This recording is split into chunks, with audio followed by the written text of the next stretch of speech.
जय हिंद दोस्तों, वंदे मातरम।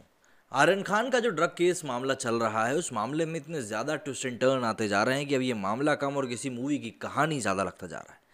जहां एक तरफ समीर वानखेड़े को अब इस जांच से हटा दिया गया है, एक नए अफसर आकर इस पूरे मामले की जांच कर रहे हैं, वहीं अब ये मामला वसूली और किडनैपिंग की तरफ मुड़ता जा रहा है। नवाब मलिक ने जो जो आरोप लगाए थे, वो आरोपों के ऊपर अब बातचीत भी तेज़ होने लगी है। तो ऐसे में अब ये समझना होगा कि क्या नवाब मलिक जो आरोप लगा रहे हैं उनके पास इस चीज़ों को लेकर कोई सबूत है या नहीं है, और एनसीबी इस चीज़ को लेकर क्या अपनी सोच रखती है। ये सभी चीज़ें काफ़ी ज़्यादा मायने रखती हैं।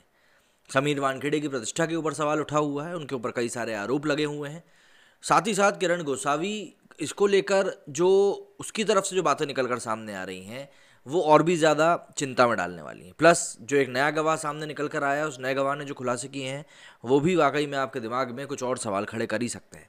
ऐसे में अब सबसे ज़्यादा लोगों के सामने एक जो सवाल आ रहा है, वो ये है कि भाई समीर वानखेड़े आखिर इस पूरे मामले में किस प्रकार से फंस गए हैं।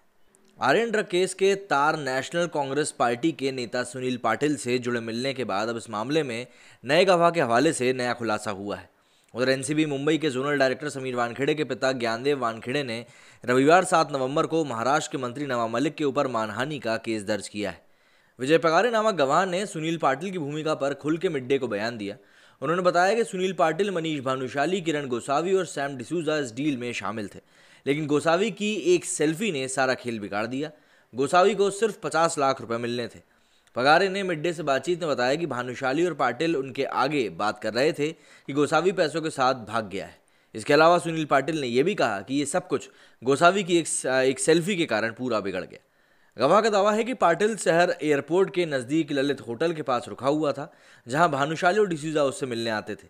इस जगह के अलावा पगारे फॉर्च्यून होटल में भी टिका था। पगारे कहता है कि 27 सितंबर को 2 कमरे फॉर्च्यून होटल में बुक किए गए थे।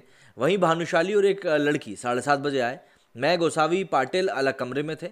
भानुशाली कमरे में 2 घंटे रहा। जब जाने लगे तो वो हमारे कमरे में आया और पाटिल को कहा कि जल्दी एक बड़ा खेल अपने पाले में होने वाला है। पगारे का कहना है कि वो पाटिल के साथ पिछले 5-6 महीनों से रह रहा था। उसके मुताबिक पाटिल ने उससे 35 लाख रुपए लिए थे। इनमें से 20 लाख रुपए पगारे के थे और बाकी उसके दोस्त जितेंद्र बांगड़े के थे। वो पाटिल से अपना पैसा वापस लेने के लिए उसके साथ रहता था। बता दें कि केस में गवाह बने पगारे ने इस डील में एनसीबी अधिकारियों के साथ हुई डील को लेकर कहा है कि वो ये दावा नहीं कर सकता कि उनमें से कौन शामिल था, लेकिन भानुशाली ने एक बार किसी से पूछा था कि क्या उसने समीर वानखेड़े से बात की है या नहीं। उल्लेखनीय है कि इससे पहले महाराष्ट्र के बीजेपी नेता मोहित कंबोज ने ड्रग केस को लेकर सुनील पाटिल के नाम का खुलासा किया था।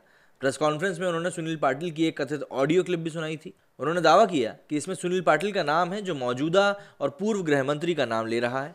उन्होंने आगे कहा कि इस मामले में भाजपा और किसी भाजपा नेता का कोई संबंध नहीं है। ये पूरी साजिश भाजपा को बदनाम करने के लिए रची गई है। एनसीपी को सुनील पाटिल से अपने संबंधों के बारे में बताना चाहिए। सुनील पाटिल एक बड़े होटल में रुका था, वहाँ कौन से एनसीपी नेता थे जो उससे मिलने गए थे? नवाब मलिक को इस बात का जवाब देना चाहिए। भाई मतलब देखिए ना, ये मामला कितना ज़्यादा उलझता जा रहा है। मतलब 18 करोड़ की अब बात सामने आ रही कि भाई 18 करोड़ की रिश्वत मांगी जानी थी, या कई नवाब मलिक के शब्दों में बात करें तो 18 करोड़ रुपए रैंसम मांगा जाना था। तो अब ये मामला जो है अपने आप में ही उलझता जा रहा है और उलझते हुए ही आगे बढ़ रहा है। अब देखना ये होगा कि इस मामले में और क्या बातें हैं जो निकल कर सामने आती हैं। मेरी स्टूडियो में फिलहाल इतना ही। जय हिंद, जय भारत।